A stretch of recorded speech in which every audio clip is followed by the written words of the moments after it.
Alors, les difficultés aujourd'hui sont justement en rapport avec la première question.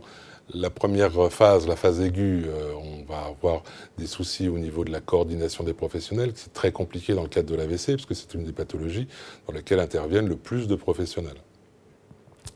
Donc, c'est principalement la coordination et intervenir rapidement auprès du patient dès le début pour avoir un résultat qui soit optimum par rapport à ce qu'on peut faire au niveau technique.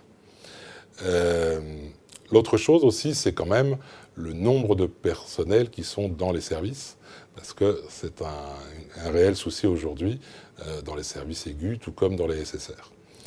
À domicile, on aura d'autres problématiques et les difficultés qu'on rencontre sont aussi dans l'ordre de la coordination, parce que la coordination en ville est compliquée, elle se fait avec le médecin traitant régulièrement, mais pas toujours avec l'ensemble des professionnels de rééducation. Je parle par exemple avec les orthophonistes qui interviennent aussi beaucoup à côté de nous, et avec qui on travaille beaucoup. Mais on n'arrive pas aujourd'hui à identifier de temps de coordination justement qui ne sont pas reconnus.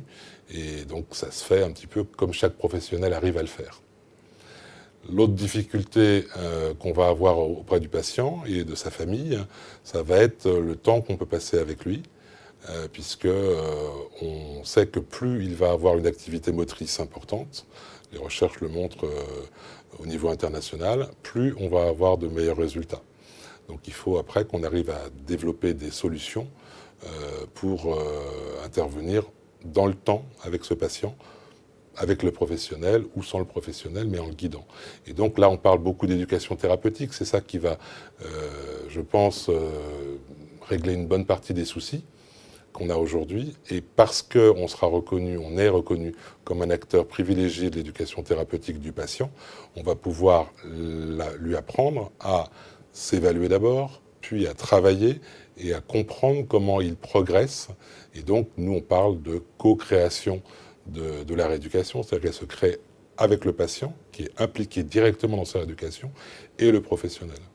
Et à ce titre-là, donc, on développe au niveau du Conseil de l'Ordre, mais aussi des instituts de formation, par exemple, des outils, comme par exemple un document qui va sortir rapidement, qui sera accessible sur le site du Conseil de l'Ordre, qui va permettre aux professionnels et aux patients de pouvoir construire cette évaluation, construire cette rééducation qui va lui permettre d'avancer largement.